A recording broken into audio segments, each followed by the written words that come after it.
Hi everyone, welcome to Sacred Journey with Varin.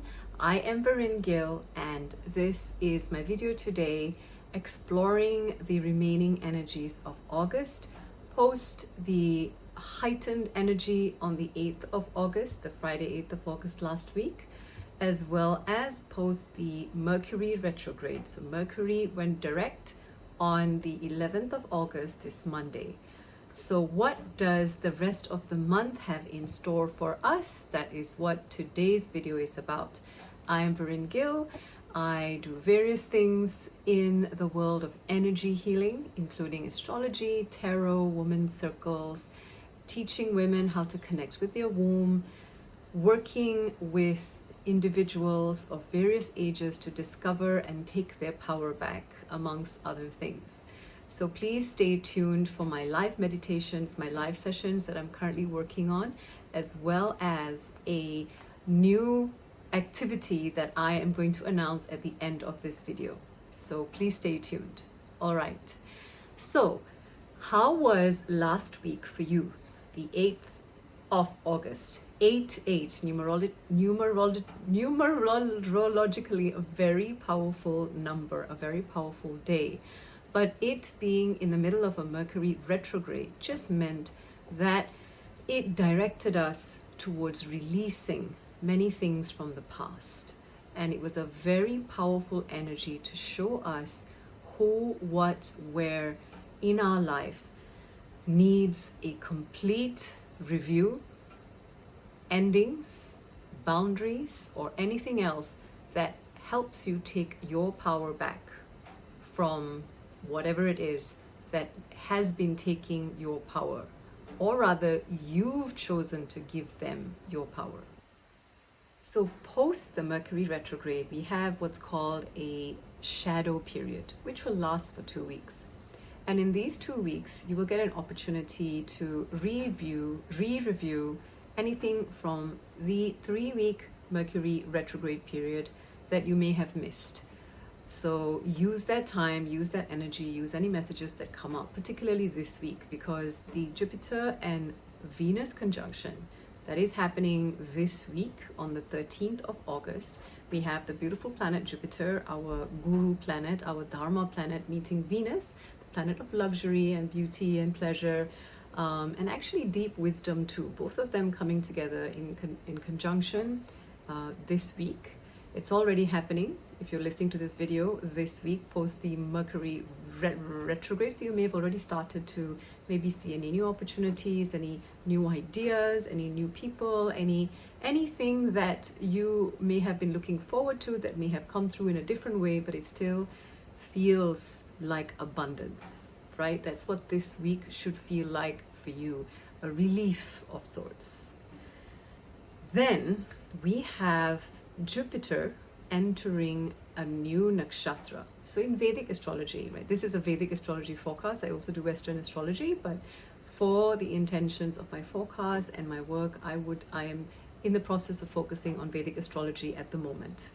So Jupiter is entering the nakshatra, the star of Punarvasu.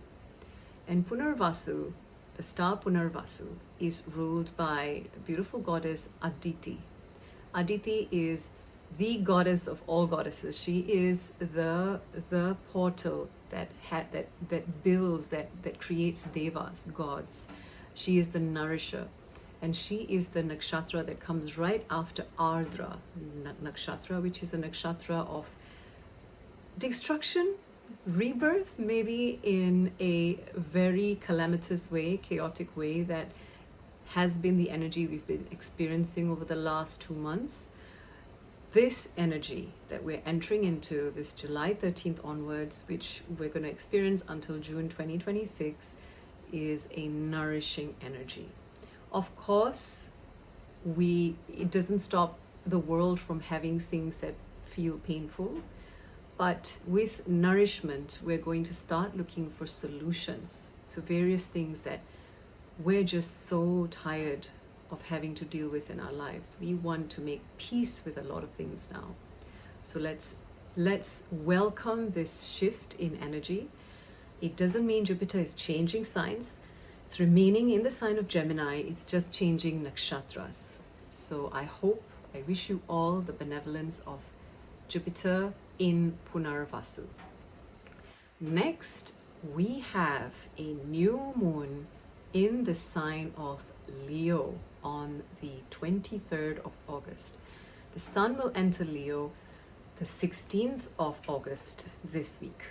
And the sun going into Leo is going to meet Ketu, the south node in Leo. As they get closer, by the time we have a new moon in Leo, this energy will be very potent, very clear for everyone. Now, the sun represents our soul, our very obvious self, the solar self, the self that we show to others that we feel safe in. We're okay with the others seeing this aspect of us. And people who have an exalted sun, a very strong sun, wherever it is in their charts, whichever house it is in that house they are very obvious, they are seen, they are given the recognition for that solar self that they reflect out to the world. Now the sun is about to meet the south node, Ketu. Ketu is a headless body. So Rahu and Ketu are the head and body of a being, an asura, a negative energy, if you like, a negative demon. But in Hindu mythology, they do not look at asuras as, demonic as in bad. It's just energy. It's just energy. We experience emotions, sadness and happiness, and they both actually have the same value.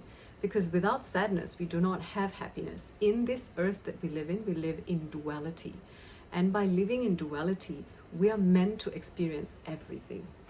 So when I say an asura, a demon, it is not something to fear. Because without that, we do not get the ability to celebrate gods and goddesses and everything that is light and positive at the same time. So in my yellow outfit today, in respect and recognition of the sun is about to meet Ketu, the body without the head, which means it's about to connect with the aspect of ourselves that is purely soul. And this meeting being in the sign of Leo, Leo is the inner child, Leo is heart. This is a very deep movement that is designed to wake us up. It's designed to open our soul to a whole new layer of wisdom, to win at a spiritual level. If there's anything that we're fighting, is there anything that we're denying, this is the period that we have the chance, the ability to make peace with it. We're given more energy during this time to make peace with it. It may not be the best time for making money, right? There will be a check and balance taking place during this time in various aspects. It is about making things authentic, keeping things authentic during this time. So use this period well. From the new moon in Leo on the 23rd of August, it's just going to take us straight to the eclipse on the 7th of September in the sign of Leo, a beautiful lunar eclipse. And with it being in the same house, Leo, during this time, this is a very deep spiritual check-in eclipse, which is why I recommend any massive decisions to wait until the eclipse portal. The second eclipse portal this year closes after the 21st of September, when we will have the solar eclipse. So during these two dates, actually from the 16th of August itself, when the sun enters Leo, all the way until after the solar eclipse, is a powerful time for inner work, inner check-ins. Listen to the sounds of your body, the whispers, those requests that your body are making for silent time, those requests that your body will be making during this time for inner work, the requests that your body will be making during this time to journal, to find peace, to surround yourself only with those that really, really, really, really matter. So many of us will find during this time, even if we're working in environments that we haven't enjoyed working in particularly, that we are just there purely to show up for financial reasons, this time can be quite challenging because it's going to ask you what you really, really want and why you keep trading your soul for something that really isn't giving you the value that you deserve. So yeah, it's going to be a magical time for so many of us. Right, so I would like to pick a card from my tarot deck to sum up the rest of August for us as simply as possible. So yes, definitely, if you have planets in Leo, I would recommend you listen. You really listen and you hold space for all that's coming up and give it time until after the solar eclipse to really make those changes. Just pay attention and learn to hold space for yourself. I also teach people how to hold space, and I know it can be very challenging to not judge ourselves. There are ways. So let's see what cards want to show up today. Let's see. I'm going to divide this into 3 decks here. And this card, the 8 of Inspiration, of course. So, can you see there's a sun right there? Wow! Now with this eclipse, new moon in Leo, the sun with its conjunction with Ketu, the south node, our deepest spiritual self that has built itself from various past life memories. It is a master at many, many skills and talents to do with the world of energy. It's the master of moksha. And of the sun, our soul, our ego is meeting that aspect of ourselves this month in a very deep way. So this month we're making a lot of spiritual progress, especially from the 16th of August when the sun enters Leo. So use this time well. Now, just to let you all know, because I know this month from the 16th of August is going to be challenging. It can be particularly challenging. On the 23rd of August, I will be doing a 7-day meditation. Every day there will be a meditation, an inner guidance session to help you reset these energies, to help you focus on your inner self and your outer self and bring them to integration. And I'll be working with specific energies to assist in this process. So I hope that was helpful to you. If you have any questions, please use the contact details in the captions to contact me. Use the comments box. Please like and subscribe. And I look forward to hearing from you. Have a wonderful day. Bye for now.